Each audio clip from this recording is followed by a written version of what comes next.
We are now just 2 months away from the start of congestion pricing here in New York City, but there's a group of lawmakers from Staten Island who are saying not so fast. Today, they launched a last-ditch effort to repeal those controversial tolls. Let's get out to News 4's Andrew Siff live in Columbus Circle to explain this pushback. Andrew.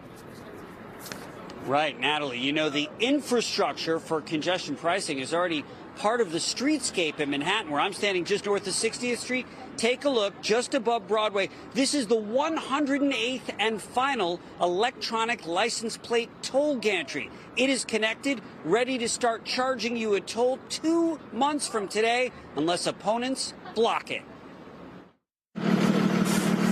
Truck drivers like Carlos know it's coming. What are you going to do?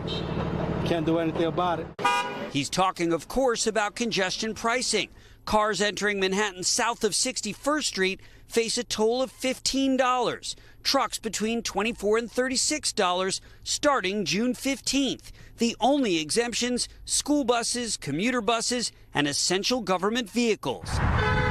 But on Staten Island today, I implore you to reach out to your assembly members, to your senators, have them sign on to this bill. Assemblyman Michael Tanous is calling on his colleagues in Albany to repeal congestion pricing.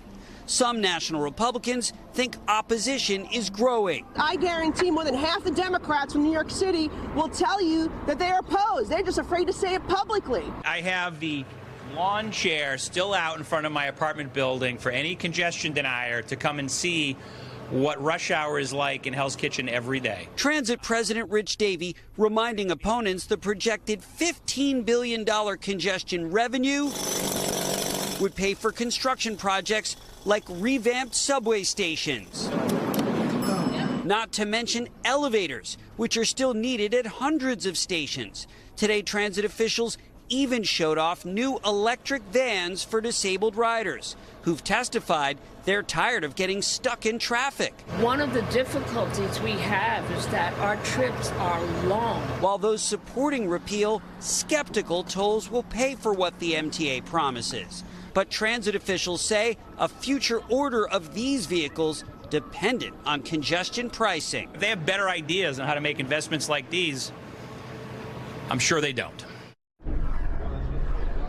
Now, you might be wondering, what are the chances that this repeal will succeed? Well, at the moment, it's pretty slim. This is being proposed by the Republican minority, and they cannot even bring that bill to the floor. That's at the moment. However, there is a federal lawsuit, and a judge in New Jersey has promised a decision on whether or not to impose a stay. That decision expected by early June.